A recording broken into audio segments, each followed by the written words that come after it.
매 순간을 영원히 반복되어도 좋을 만큼 치열하고 아름답게 살라는 아주 강력한 주문인 거예요.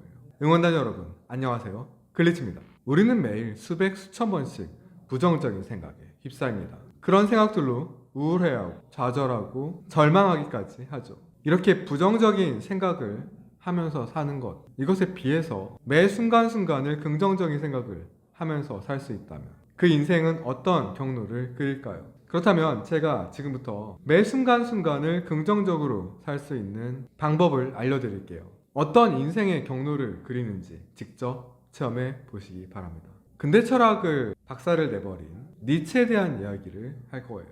니체는 어느 날 번득이는 영감처럼 영원 회귀를 떠올렸습니다. 이 영원 회귀라는 건요, 우리의 이 모든 순간순간들이 영원히 끊임없이 반복된다라는 거거든요. 그러니까 단선적인 시간 개념과는 완전히 다른 거죠. 세계의 시작이 있고 세계의 끝이 있을지 없을지 모르겠으나 나는 그 중간 어디선가 태어나서 어디선가 내 인생이 끝난다라는 이런 생각이 아니라요, 나의 인생이 계속해서 영원히 반복된다라는 이 생각, 이걸 우리는 영원회귀라고 얘기합니다. 그 가정은 이래요. 지금 당신이 겪고 있는 고통, 기쁨, 사소한 생각 하나하나마저도 토씨 하나 틀리지 않고 영원히 반복된다. 새로운 것은 아무것도 없다라는 생각이에요.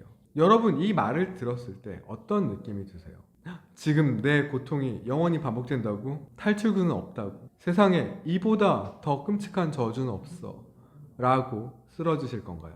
아니면 당신은 신이군요, 이보다 더 신성한 건 없어요, 이렇게 환호할 건가요? 제 개인적인 생각으로는요, 사실 뭐 이런 생각은 굳이 고민할 필요는 크게 없는 생각이 아니었나 라고 처음에 생각했었던 것 같아요. 왜냐? 일단은 왜 내 인생이 이렇게 영원히 반복되어야 되는지도 모르겠고 그 메커니즘도 이해할 수가 없었으니까요.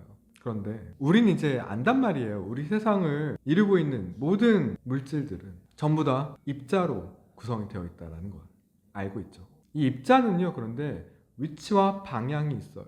그러니까 이 세상에 있는 모든 입자들의 위치와 그 운동 방향을 알면 우리가 예측하지 못할 것은 사실 없어집니다. 예를 들면 여러분들이 당구대에서 당구공을 쳤어요. 그런데 그 당구공이 움직이겠죠? 이 당구공의 정확한 위치와 정확한 속도를 알고 있다면 여러분, 이 당구공이 언제 어디에서 멈출지 완벽하게 알게 되는 거죠. 그런데 이 모든 세상에 있는 모든 입자들의 위치와 운동 방향을, 속도를 정확하게 알 수 있다면 이 세상 모든 것들은 우리의 예측대로 움직일 겁니다. 지금 여러분이 하고 있는 생각들, 이런 생각들마저도 사실은 전기 신호잖아요. 여러분 뇌에 들어가는 전기 신호고, 따라서 한번 이 세상의 모든 것을 알게 되는 순간 그 이후로 영원히 이 세상의 모든 것을 알게 되는 거죠. 그렇게 따지면 자유의지 같은 건 없어지는 거란 말이에요. 오히려 자유의지가 갑자기 생겨나는 이유가 무엇인가를 우리는 또 고민해봐야 되는 거죠. 니체의 또 다른 개념 중에 위버멘슈라는 개념이 있습니다.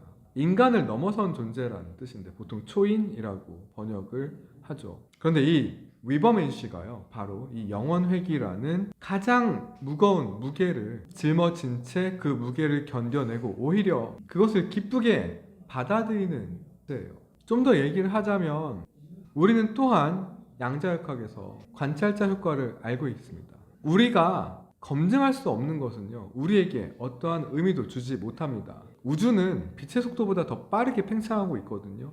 따라서 우리는 우리가 관찰할 수 있는 우주를 Observable Universe라고 이제 불러요. 그리고 그 바깥쪽에 빛보다 빠르게 우리로부터 멀어지는 우주는 이제 우리 우주의 바깥이라고 여깁니다. 왜 그럴까요? 우리가 관찰할 수 없는 부분에 대해서 말하는 것은 아무런 의미도 없기 때문이죠. 그렇다면 내 삶이 영원히 회귀한다 라는 생각도 사실은 어느 정도 타당성을 가지게 될 수도 있습니다. 내가 태어나기 전에 이 세상이 어땠는지는 사실 아무런 의미도 없지 않나요? 내가 죽고 나서 이 세상이 어떻게 될 건지에 대해서도 역시나 아무런 의미가 없죠. 왜요? 나는 그걸 검증할 수가 없잖아요. 그렇다면 이제 당신이 신이라면 당신의 세상이 당신의 탄생으로부터 당신의 소멸까지 완결되고 나서 다시 당신의 탄생으로 시작해서 당신의 소멸로 완결되고, 이게 영원히 반복된다 라는 것도 어느 정도 받아들일 수도 있을 것 같아요. 이 평범한 인간들은요, 군중이라고 말하는 이 인간들은 자신의 삶에 후회가 많아요. 저도 그래요. 저도 군중이거든요. 그리고 고통을 피하고 싶어 합니다.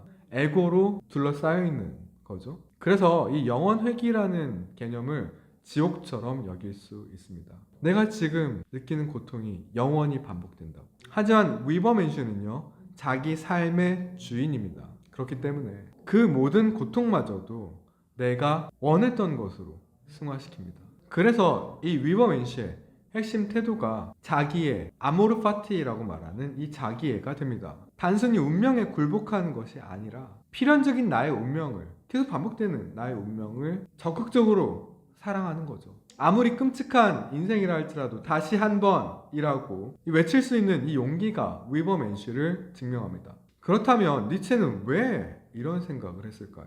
니체가 영원회귀를 말한 이유는 우리를 괴롭히려는 게 아니에요. 오히려 지금 이 순간의 가치를 무한대로 끌어올리기 위해서입니다. 지금 아무 생각 없이 지나가는 아주 짧은 순간마저도 영원히 반복된다면 영원한 시간이죠.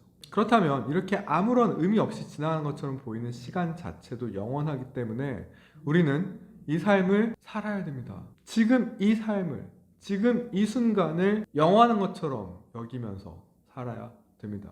나중에 천국 가려고요, 나중에 성공하려고요, 이렇게 나중을 위해서 지금의 삶을 희생하는 이런 삶을 니체는 비판합니다. 나중이라는 건 없어요. 지금 이 순간이 영원히 반복될 만한 가치가 있어야 합니다. 오늘 얘기하고 싶은 제일 중요한 얘기는 바로 여기에 나올 거예요. 매 순간을 영원히 반복되어도 좋을 만큼 치열하고 아름답게 살라는 아주 강력한 주문인 거예요. 제가 왜 이 이야기를 하냐면요, 삶이 시뮬레이션이라면 어차피 끝날 거, 어차피 죽을 거, 뭐하러 열심히 살아? 이런 허무주의에 맞서서 죽어도 끝나지 않고 다시 영원히 반복된다면 어떻게 살 거야? 라고 되물어보는 겁니다. 요약해볼까요? 이 위버맨슈는요, 영원회귀라는 이 거울 앞에 서서 자신의 일그러진 모습까지도 사랑하면서 이것이 삶이었던가? 그렇다면 다시 한번 이렇게 외칠 수 있는 존재입니다. 니체의 선을 하면서도 뜨거운 사상은요, 그 본질은 과거에 저당 잡히지 말고 미래를 핑계대지도 말고 지금 당신의 삶을 사랑하라, 이런 응원과 같습니다. 당신의 삶이 신이 이미 계획했던 일이라면, 그래서 그 안에서 무언가를 찾아내는 일이라면, 그럼에도 불구하고 당신은 이 삶을 매 순간 영원히 반복되어도 좋을 만큼 치열하고 아름답게 살아야 합니다. 그것이 당신이 당신에게 이런 삶을 설계했던 이유이기 때문입니다. 눈부시게 빛나는 당신의 오늘을 응원합니다. 그레이트 라이프 철더 글리치 응원단 글리치였습니다.